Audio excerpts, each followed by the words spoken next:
साई बंदगी सतनाम, बंदी छोड़ सतगुरु कबीर साहिब की जय हो।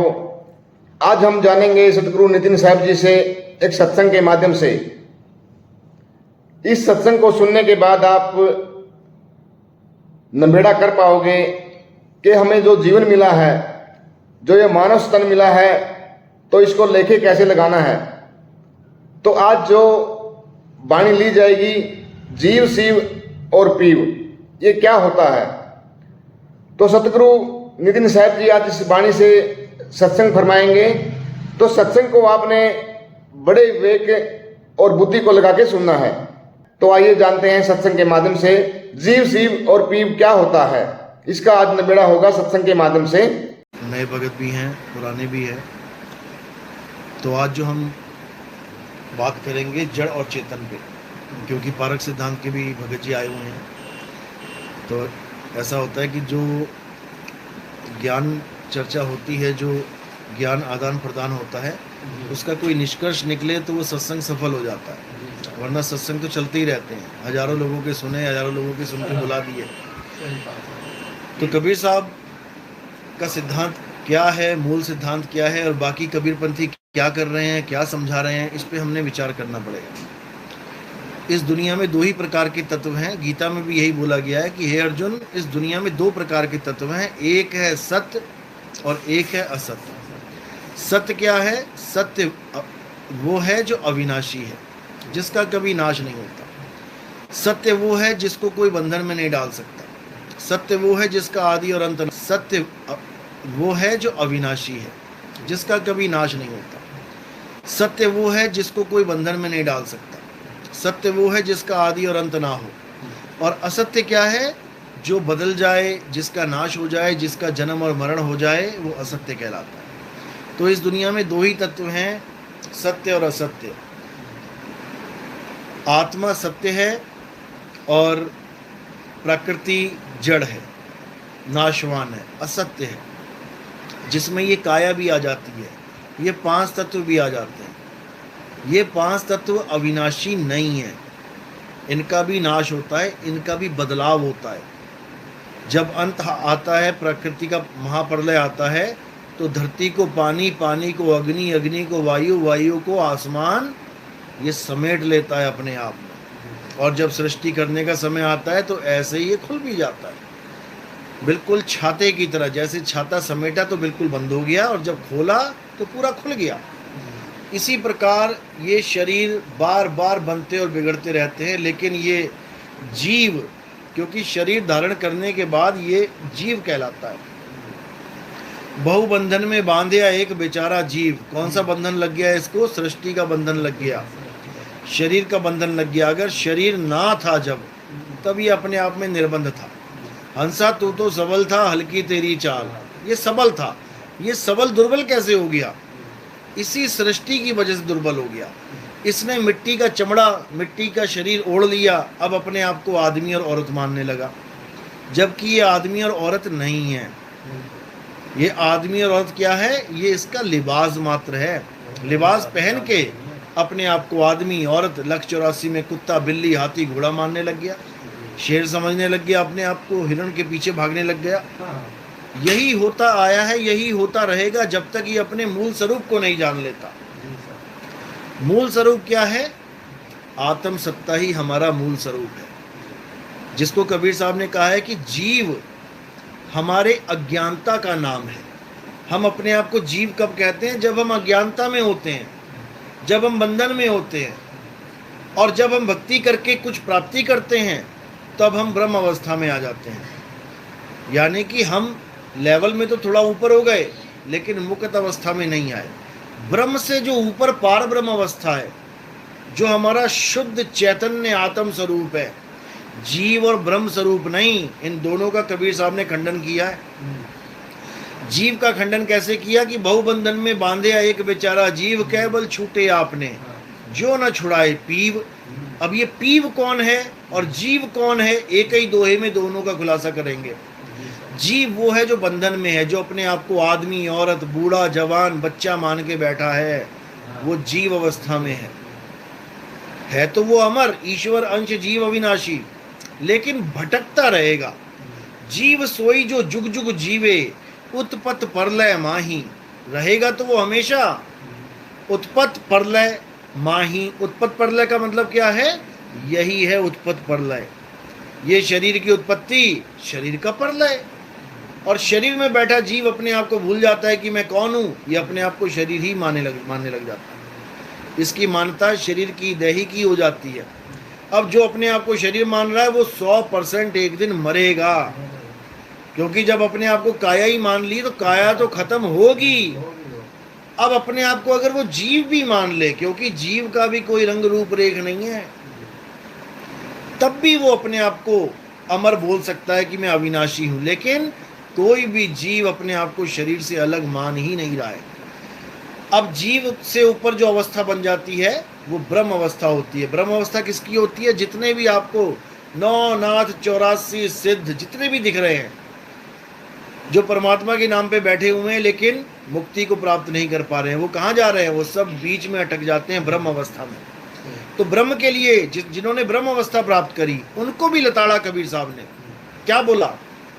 बोले ब्रह्म बड़ा की जहां से आया, वेद बड़ा की जिन निर्माया, ई मन बड़ा की जी मन माना, राम बड़ा की राम ही जाना, भ्रम भ्रम कबीरा फिरे उदास, तीरथ बड़ा या तीरथ का दास।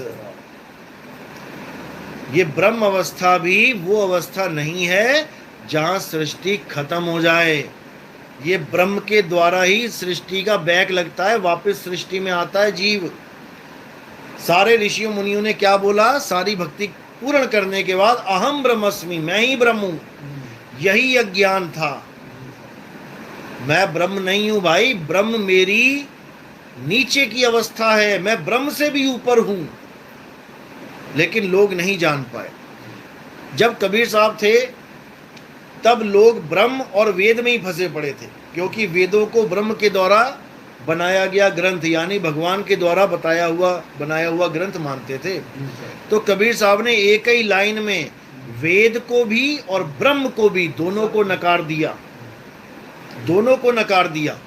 लेकिन कुछ लोग भ्रम फैला रहे हैं कि ब्रह्म नहीं बोला, ब्रह्मा बोला, कि ब्रह्मा बड़ा की जहां से आया। ये बिल्कुल गलत है, ये बिल्कुल गलत है, और इसको अच्छी तरह समझाया जाएगा आने वाले सत्संगों में। बीजक में 600 साल पहले ब्रह्म ही बोला गया है। जितने भी लोगों ने बाद में लिखा है बीजक को देख देख के अपने ग्रंथों में, उन्होंने ब्रह्मा कर दिया, क्योंकि वो ब्रह्म को समझ नहीं पाए कि ब्रह्म क्या है। उन्होंने गलती से अज्ञानता में, या कह लो कोई पीछे कारण था, उस कारण से ब्रह्मा कर दिया। लेकिन वो क्या कारण है वो समझाया जाएगा आने वाले सत्संगों में। तो कबीर साहब ने ब्रह्म का खंडन करते हुए बोला कि ब्रह्म बड़ा की जहां से आया, और वेद बड़ा की जिन निर्माया। ये सारे ब्रह्म और वेदों की महानता गा रहे थे, आत्म स्वरूप को भूले पड़े थे। तो कबीर साहब ने आत्म स्वरूप की महानता बताते हुए बोला कि जल में मीन प्यासी, मोहे देखती आवे हासी, आत्म ज्ञान बिना नर भटके, कभी काबा कभी काशी। कि जो कुछ भी है ये आत्म सत्ता है, आत्मा के बिना ब्रह्म भी सृष्टि नहीं बना सकता, क्योंकि ब्रह्म से ही त्रिगुण पैदा होते हैं। और आत्म सत्ता ना हो, त्रिगुण पैदा करके दिखा दे ब्रह्म, नहीं कर सकता। ब्रह्म कह लो, निराकार कह लो, मन कह लो, एक ही बात है। क्योंकि मन सूरत के द्वारा ही जीवित हुआ बैठा है। जो तुम्हारा मन बार बार सोचता है, मन ये कर रहा है, मन वो कर रहा है, ये मन ताकत कहां से ले रहा है? ये तुम्हारी आत्मा से ताकत ले रहा है, तुमसे ही ताकत लेके और तुम्हें ही उलझा देता है, तुम्हें ही भटका देता है। क्योंकि उस वक्त तुम जीव अवस्था में होते हो, इसलिए भटका देता है। आत्मज्ञान में क्यों नहीं भटका सकता? क्योंकि वहां पर तुम्हारी अवस्था ब्रह्म से भी ऊपर होती है, यानी तुम हाथी रूपी ब्रह्म के ऊपर अंकुश लेके बैठ जाते हो। हाथी के ऊपर जब अंकुश लेके तुम बैठ जाओगे तब तुम हाथी से भी बलवान हो जाओगे। तुम्हारे हाथ में स्टीयरिंग आ जाएगा, ये मन हाथी तुम्हारे कहने पे चलेगा। लेकिन जब तक तुम जीव रहते हो ये मन तुम्हें घुमा घुमा के मारेगा। इसी को कबीर साहब ने बार बार समझाया कि दोनों अवस्थाओं, तीनों अवस्थाओं को जान लो। जीव अवस्था, शिव अवस्था और पीव अवस्था, इन तीनों का ज्ञान जब तक तुम्हें नहीं होगा तुम्हारा कुछ होने वाला नहीं। साहिब कहते हैं जीव शिव सब प्रगटे, वह ठाकुर वह दास, कबीर और जाने नहीं, एक राम नाम की आस। एक ही दोहे में तीनों अवस्थाओं का ज्ञान बता दिया उन्होंने। जीव शिव सब प्रगटे, पैदा नहीं हुए, ना कभी जीव पैदा होता है ना कभी ब्रह्म पैदा होता है। ये अवस्थाओं के नाम हैं, अज्ञानता का नाम है ये जीव और शिव। कहते हैं जीव शिव सब प्रगटे, वह ठाकुर वह दास। शिव अवस्था वाले तो ठाकुर बन के बैठ गए और जीव वाले उनके दास बने बैठे हैं। यानी ब्रह्म और जीव दोनों का रिश्ता बता दिया। यानी जीव बना बैठा हुआ ब्रह्म की पूजा कर रहा है, शिव की पूजा चल रही है जीव के द्वारा। लेकिन कबीर साहब दोनों का खंडन करते हैं। कबीर और जाने नहीं, कबीर इनमें से किसी को नहीं जानता। एक राम नाम की आस। अब ये राम नाम कौन है, ये राम नाम क्या है? इसको पढ़ पढ़ के लोग सोचते हैं कि भगवान राम के पुजारी हैं कबीर साहब, कि दशरथ पुत्र राम जी के पुजारी हैं कबीर साहब। ऐसा बिल्कुल नहीं है। कबीर साहब क्या कहते हैं? एक राम दशरथ का बेटा, एक राम घट में बैठा, एक राम का सगल पसारा, और एक राम तीनों से न्यारा। अब इस दोहे को सुना के भी मूर्ख बनाने वाले बैठे हैं कई, कहते हैं चारों राम एक ही हैं, चारों राम एक ही हैं। अब उनको कोई ये पूछे कि एक राम तीनों से न्यारा, न्यारे का क्या मतलब होता है? न्यारे का क्या ये मतलब होता है कि चारों एक ही हो जाएंगे? तीन अलग हैं और तीनों से न्यारा चौथा राम अलग है, लेकिन लोग नहीं समझ पाते। इसीलिए कबीर साहब ने बार बार लताड़ा, लोगों को समझाया, डांटा भी, फटकारा भी, लेकिन लोग नहीं समझ पाए। जिस पर मालिक की मुहर लगी होती है केवल वही जान पाता है कि गुरु कह क्या रहा है, नहीं तो ये सिर के ऊपर से जाता है ज्ञान। तो साहिब कह रहे एक राम दशरथ का बेटा, कौन सा है वो राम? वो काया राम है, जिसको पहचान लेते हो तुम कि ये दशरथ का बेटा है कि देवकी का बेटा है, ये अंजना का बेटा है या रमेश का या सुरेश का बेटा है। देखो सारे राम सबको देख देख के पहचान रहे हो, ये काया राम है। एक राम दशरथ का बेटा, एक राम घट में बैठा, जो सब घटों में विराजमान है। वो कौन है? जो सब घटों को चला रहा है। वो कौन है? जो सब घटों में बैठ के सब में रमा हुआ है। कौन है वो? जीव राम। आपका शरीर, आपके शरीर में आपका जीव, आपके शरीर में आपका जीव, सबके शरीरों में सबके जीव बैठे हुए हैं।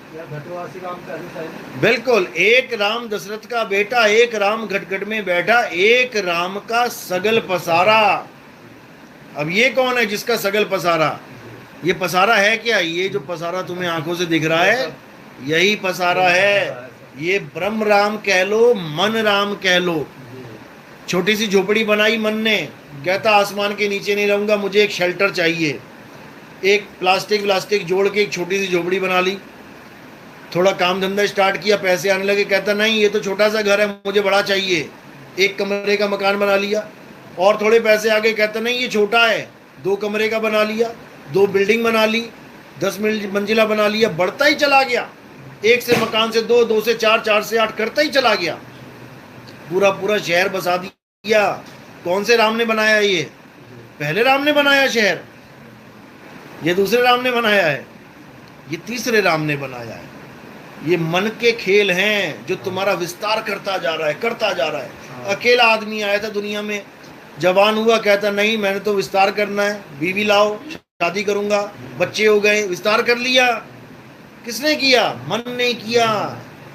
एक राम दशरथ का बेटा, एक राम घट में बैठा, एक राम का सगल पसारा, एक राम तीनों से न्यारा। ये कौन है? अब ये तन राम से भी अलग है, ये जीव राम से भी अलग है, ये मन राम से भी अलग है। ये कौन सा राम है? ये आत्म राम है। हमारी मुक्त अवस्था, जिस अवस्था में हम थे, जिसको बोला जहिया जन्म मुक्ता हता और तहिया हता ना कोई, छठी तुम्हारी है जगह, तू कहां चला भिगोए। तेरी अपनी आत्म अवस्था है, उसको छोड़ के तू कहां 5 तत्वों में जा रहा है, कहां तू जन्म मरण में फंसने जा रहा है। तो वहां से उतरते ही ये जीव बना बैठा है यहाँ पर। अब इस जीव की मुक्ति तभी होगी जब इसको कोई भेदी गुरु मिल जाएगा। भेदी गुरु किसका भेद बताएगा? अपने आत्म स्वरूप का भेद बताएगा, ना कि कोई मंत्र देगा, जंत्र देगा, तंत्र देगा। जो जंत्र मंत्र तंत्र देगा वो अज्ञानी गुरु, वो समझ लो फंसाने वाला गुरु है। और जो तुम्हें आत्म ज्ञान देगा, तुम्हारे स्वरूप का ज्ञान देगा, जीव स्वरूप का नहीं। जीव स्वरूप तुम्हारा नहीं है, जीव स्वरूप अज्ञान का है। एक डॉक्टर शराब पी के नाली में पड़ा है, तो उस वक्त तो डॉक्टर है कि शराबी है? शराबी है, डॉक्टर नहीं है। उसको शराबी का ज्ञान हटा के और डॉक्टर का ज्ञान दोबारा बता के उसको सीट पे बैठाना है और लोगों की शराब छुड़वाएगा वो। उसको कहते हैं आत्म अवस्था। और जो नाली में पड़ा है वो है जीव अवस्था। देखो सुअर पड़ा है कि नहीं नाली में, तो ये जीव ही तो है। जीव अलग है, आत्म अवस्था अलग है, लेकिन लोग नहीं समझ पा रहे हैं। लोग जीव को ही सत्य मान के बैठे हुए हैं। तो यही कबीर साहब समझा रहे हैं, लेकिन इस मत को कोई जान नहीं पाता। ये आत्मा का खंडन कर रहे हैं लोग कि आत्मा कुछ नहीं होती। अच्छा, आत्मा कुछ नहीं होती। और कबीर साहब ने, संतों ने वाणियों में इतना आत्म राम का जिक्र कर रखा, वो क्या है फिर? जीव को तो 84 का गुलाम बता रखा है। जग में जीव अनंत न जाने पीव को, बहुत कहा समझाए 84 के जीव को। जीव को ही सर्वे सर्वा मान के बैठ गए हैं, यही अज्ञान है। और जो जीव को सर्वा सर्वे मानेगा वो जीव ही होके आएगा। जहां आशा तहां वासा हुई, और वाह को रोक सके ना कोई, उसको कोई नहीं रोक सकता। इसलिए कबीर साहब समझा रहे हैं कि ये मनुष्य, ये तेरा आखिरी जन्म है। अगर इस जन्म में तूने होशियारी नहीं दिखाई, तूने विवेक बुद्धि बल नहीं बढ़ाया अपना, तो तू दोबारा से उसी 84 में चला जाएगा।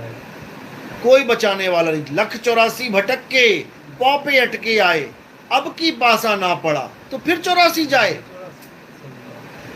पासा क्या है? पासा है तुम्हारा सतनाम, तुम्हारा सच्चा नाम। अगर सच्चा नाम नहीं लिया इस बार, तो समझो कि अब दोबारा 84 जाने की तैयारी करो, कोई बचाने वाला नहीं है। इसलिए कबीर साहब ने सतनाम की महिमा गाई है। साहिब कह रहे सत्य नाम है सार, बूझो संत विवेक करी, उतरो भवजल पार। सतगुरु का उपदेश यही। सत्य नाम है सार। इस दुनिया में दो ही तत्व हैं, सार असार। सतगुरु ऐसा चाहिए जैसा सूप सुहाए, और सार सार तो गही रहे, थोथा दे उड़ाए। थोथे में क्या आता है? ये काया, ये माया, 3 गुण, 25 प्रकृति, ये सारा जितना भी मन माया का खेल है, ये सब थोथा है। ये 5 तत्वों की दुनिया थोथा है। ये मंदिर मस्जिद गुरुद्वारे जितने भी हैं, जो जड़ हैं, जो इंसान बना रहा है, वो थोथा है। सत्य क्या है? आत्मा ही सत्य है। हे अर्जुन, ये आत्मा ही सत्य है। ये अपरिवर्तनशील है, ये कभी बदलती नहीं है, ये कभी जन्म और मरण में भी नहीं आती। जो अपनी आत्मा को इसी जन्म में जान लेते हैं, वो इस जन्म मरण से मुक्त हो जाते हैं। और जो अपने जीवन काल में आत्मा को नहीं जान पाते, वो नाना प्रकार की योनियों में भ्रमण करते हैं। कुत्ता, बिल्ली, हाथी, घोड़ा, सूअर, क्या क्या बनना पड़ेगा तुम सोच भी नहीं सकते। इसलिए केवल और केवल आत्मज्ञान, और आत्मज्ञान का नाम है सतनाम। जो बाबा नानक कहते हैं सतनाम वाहे गुरु, यानी उस गुरु ने मुझे सतनाम दे दिया। वाह मेरे गुरु, क्या चीज दे दी मुझे। वही भूली हुई वस्तु है जिसको एक पारखी गुरु तुम्हें याद करवाएगा। तो यही समझा रहे हैं कि सतनाम के बिना ये नर 84 में भटकेगा। सत्य नाम को सिमर के तर गए पतित अनेक, और ते ही कारण नहीं छोड़िए सत्य नाम की टेक। तो सत्य नाम ही हमारा पिता है, हमारी माता है, हमारा रब है, हमारा गुरु है, सब कुछ सतनाम ही है। इसीलिए कबीर साहब की फोटो के आगे पीछे ऊपर नीचे कहीं ना कहीं सतनाम जरूर लिखा होगा, लेकिन वो उनका गुप्त नाम है। उजागर नाम कौन सा है? कबीर, सतसुकृत, मुनिंद्र, करुणामय, ये उजागर नाम है। यानी इनको देख के पहचाना जाता है कि कबीर साहब आ गए जी। लेकिन जो उनका गुप्त नाम है, क्योंकि नाम आपका भी गुप्त है, जो उनका गुप्त नाम है वही तुम्हारा गुप्त नाम है। दोनों में कोई फर्क नहीं है, वो है सतनाम। राम जी का शरीर देख के उसका नाम रखा कि राम है, लेकिन उनका भी नाम सतनाम है, इसलिए बोला जाता है राम नाम सत्य है। जो राम का असली नाम वो राम नहीं है, वो तो 52 अक्षर है, वो तो अक्षर बनने के बाद रखा गया। रा और माँ, जब ये अक्षर नहीं बने थे, का खा गा गा नहीं बना था, आ ई नहीं बना था, या रा ला वा शा नहीं बना था, तो राम का रा कहां से आता? पा फा बा भा माँ वाली लाइन ना थी तो माँ कहां से आता? बचपन में यही पढ़ाया जाता है, ये 52 अक्षरों का ज्ञान दिया जाता है, उसके बाद वहां से सारे नाम लिए जाते हैं। हाँ, तो राम का नाम भी तब बना है जब 52 अक्षर कंप्लीट हो गए। वाहे गुरु तब बना है जब 52 अक्षर कंप्लीट हो गए। कबीर नाम तब बना है जब 52 अक्षर कंप्लीट हो गए। इन्हीं 52 के द्वारा सारे अक्षर बन रहे हैं। लेकिन अगर राम का नाम ना रखा जाता तो उनका नाम क्या था? उनका नाम सत्य था। आपके घर में बच्चा पैदा होता है, जब तक आप उसका नाम नहीं रखते हो तब तक उसका नाम सत्य होता है। वो सत्य आ गया तुम्हारे घर में, क्यों? शरीर रूपी असत्य को धारण करके कौन आया है? सत्य ही है, क्योंकि आत्मा और शरीर, सत्य और असत्य दो ही चीजें हैं। जब तक तुमने कोई नाम नहीं रखा तो वो आत्म रूपी सत्य है, और जैसे ही तुमने कोई नाम रख दिया उसका, अब सत्य हो गया गुपत। और नाम आ गए राधे, कृष्ण, मुरारी, राम, हनुमान, शंकर जी, कबीर साहब, नानक जी, भीखा, भूखा, पता नहीं क्या क्या नाम रख दो उसके बाद। तो इसी को कबीर साहब समझा रहे हैं, इसी को नानक साहब ने समझाया कि शुक्र है मुझे वो गुरु मिल गया जिसने मुझे मेरा नाम दे दिया। एक तो मुझे मेरा नाम दिया माँ बाप ने, उन्होंने क्या नाम रख दिया? नानक। और गुरु ने मुझे क्या नाम दिया? गुरु ने मुझे मेरा सतनाम दे दिया। कहे नानक ये तेरी वड्याई, कोई नाम न जाने मेरा। ये तो तेरी वड्याई है परमात्मा, क्योंकि तू सबका नाम जानता है, तू सबका नाम जानता है। लेकिन लोग नकली नाम देके हमारा सतनाम हमें भुलवा देते हैं, और हम सारी उम्र एक नाम रट लेते हैं। बेटा तुम्हें कोई पूछेगा तुम्हारा क्या नाम है, तो बोलना सुधीर। रटना पड़ता है, बच्चे को रटाया जाता है। What is your name? Sudhir. What is your name? Sudhir. What is your father name? Krishnakant. रट रहा है वो बच्चा। अब जो रटा है वही बोलेगा सारी उम्र। अब जो उसका असली नाम है उसको वो कभी जान ही नहीं पाता। इसलिए बुल्ले शाह कह रहे हैं, बुल्ला की जाना मैं कौन।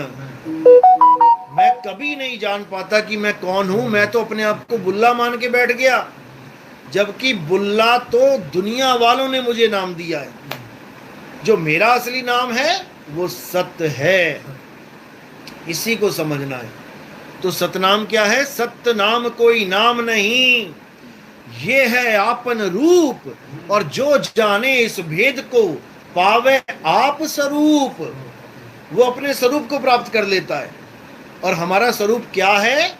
हमारा स्वरूप ये तन मन बुद्धि माया नहीं है। हमारा स्वरूप है शब्द, जिस शब्द का गुरु दान देता है। शब्द हमारा तू शब्द का, सुन मत जा सरक, और जो चाहे निज रूप को तो शब्द ही ले परख। कौन से शब्द को परखूं? जो गुरु मुझे देता है। कहीं गुरु मुझे मंत्र तो नहीं दे रहा, 52 अक्षरी नाम तो नहीं दे रहा, कहीं गुरु मुझे कोई क्रिया तो नहीं करवा रहा कि रात में 12 बजे जाके चौक पे ये करो वो करो वो करो। ये तंत्र विद्या है। कई गुरु ऐसे भी बैठे हुए हैं। कहीं गुरु मुझे नदियों में तो डुबकियां नहीं लगवा रहा, कहीं गुरु मुझे किसी पर्वत के चक्कर तो नहीं लगवा रहा, 84 कोस यात्राएं तो नहीं करवा रहा, कहीं कोई गुरु मुझे तीर्थ में तो नहीं माथा टिकवा रहा, कोई मुझे फोटो कैलेंडर अष्ट धातु की मूर्तियां सोना चांदी पीतल की मूर्तियां तो नहीं पुजवा रहा। ये सब अज्ञानी गुरु हैं। असली गुरु तुम्हें इन चीजों से छुड़ाता है। और किससे जोड़ता है? अपने सत्य स्वरूप से। तो कहते सोई गुरु पूरा कहावे, जो 2 अक्षर का भेद बतावे, एक छुड़ावे एक लखावे, तब प्राणी निज घर को जावे। यानी असली नाम बता दे और झूठे नाम छुड़वा दे, तब प्राणी निज घर को जावे। तब हम अपने असली घर, अपने मालिक के घर पहुंच पाएंगे, अपने सत्य स्वरूप को जान पाएंगे। नहीं तो ऐसे ही लख 84 में धक्के खाने पड़ेंगे। तो यही बार बार संतों ने समझाया कि लख 84 जून बाई, पर मानस को प्रभ दी वडे आई। इस पौड़ी ते जो नर चूके, आए जाए दुख पाए। ये इंसान चोला ऐसी मत समझ लेना कि ऐसे ही मिल गया मजे करने के लिए। ये बहुत बहुत मुश्किल से मिलता है। इस देही को सिमरै देव, सो देही कर हर की सेव। हर की सेव, हर क्या होता है? हर का मतलब होता है जो तुम्हारे शरीर को हरा भरा रखता है, जिसकी वजह से ये पेड़ पौधे हरे हैं। जैसे ही वो साथ छोड़ देता है शरीर का, ये सूख जाते हैं, सड़ जाते हैं, गल जाते हैं। तुम 150 साल जीवित रहो, तुम्हारा शरीर हरा भरा रहेगा, आत्मा साथ है तो। जिस दिन आत्मा ने तुम्हारे शरीर को छोड़ दिया, वो सूखना शुरू हो जाएगा, गलना शुरू हो जाएगा, मिट्टी बन जाएगा वो। तो हरी वो है जिसके कारण तुम्हारी काया हरी भरी है, ना कि तुम पत्थर को हरी मान के बैठ जाओ कि पत्थर का हरी पूजोगे। अरे एक चेतन सत्ता, एक आत्मा पत्थर को भगवान मान के बैठ जाए तो इससे बड़े दुर्भाग्य क्या होंगे। क्या हमारे राम जी मिट्टी के थे? क्या हमारे कृष्ण जी मिट्टी के थे? तो तुमने भगवान को मिट्टी का कैसे बना दिया? कृष्ण जी समझा समझा के थक गए कि हे अर्जुन, तू और मैं शरीर नहीं है। जो तुझे और मुझे शरीर करके जानता है, वो कभी हमारे सत्य स्वरूप को नहीं जान सकता। हे अर्जुन, ये शरीर तो हमारे कपड़े हैं, एक दिन जर्जर अवस्था होगी, इसको हम खोल के फेंक देंगे। तुम्हारा और मेरा स्वरूप आत्मा है, हम अजन्मे हैं, नित्य हैं। ऐसा कोई समय नहीं था जब ये राजा महाराजा तुम और मैं नहीं थे, और ऐसा कोई समय नहीं आएगा जब ये राजा महाराजा तुम और मैं नहीं होंगे। अब बताओ, ये है हमारा स्वरूप, ये है कृष्ण जी का स्वरूप। लेकिन इन लोगों ने पत्थर पुजवा पुजवा के लोगों का जीवन बर्बाद कर दिया। तो कबीर साहब कहते हैं, पाथर पूजे हरि मिले, और तो मैं पूजूं पहाड़, और वासे ये चाकी भली, जो पीस खाए संसार। अगर पत्थर कोई भगवान मानना है तो उस चक्की को मानो जिसके कारण तुम्हारे बच्चों के मुंह में रोटी जा रही है, नहीं तो बकरी की तरह तुम दाने चबाओगे क्या? अगर पत्थर कोई भगवान मानना है तो चक्की सबसे बड़ा भगवान है, जिसकी वजह से तुम टाइम पे ऑफिस जा रहे हो खाना पीना खा के। तो सबसे बड़ा वही पत्थर है। लेकिन लोग नहीं समझ पा रहे हैं, असली चीज को धुतकार देते हैं और नकली को पकड़ लेते हैं। चाहिए उन्हें घी, लेकिन दूध को नाली में फेंक देते हैं, कहते हैं ये घी नहीं है, हमें तो घी चाहिए। अरे मेरे भाई, उसी में घी छुपा है, उसी दूध में घी छुपा है जिसको तुम छोड़ रहे हो। यानी आत्मा को तो जान नहीं रहे हो जिसमें परमात्मा का वास है, और पत्थर को पकड़ के बैठे हो। तो साहिब कह रहे ज्यों ज्यों तिलमाही तेल है, और ज्यों चकमक में आग, तेरा साईं तुझ में है, जाग सके तो जाग। अब मेरा साईं मुझ में है, ये सुनने के बाद लोग क्या सोचते हैं कि मेरे शरीर में है, क्योंकि अपने आप को ये शरीर मान बैठे हैं। शरीर को ही अपना स्वरूप मान बैठे, तो कह रहे हैं शरीर में है परमात्मा। शरीर में परमात्मा नहीं है। अगर शरीर में परमात्मा होता तो ये शरीर कभी मृत होता ही नहीं। वाणियों में कई जगह लिखा होता है कि प्रभु बसे हृदय माही, तो लोग हृदय को मानने लग जाते हैं कि यहाँ बैठा है हृदय में। अगर परमात्मा हृदय में बैठा होता तो इसमें कभी हार्ट अटैक आता ही ना, कभी इसकी मृत्यु होती ही ना। लोग नहीं समझ पा रहे हैं कि वो शरीर से न्यारा है, अजूनी सैभंग, यानी जो कभी जून में, कभी शरीरों में आया ही नहीं। शरीरों में कौन आती है? सुरता, सुरत आती है शरीर में। जैसे कांच के सामने जो कुत्ता खड़ा है वो कभी कांच में गया ही नहीं। कांच में कौन गया? उसकी सुरता। और कांच में जो दूसरा कुत्ता दिख रहा है वो क्या है? उसी का प्रतिबिंब।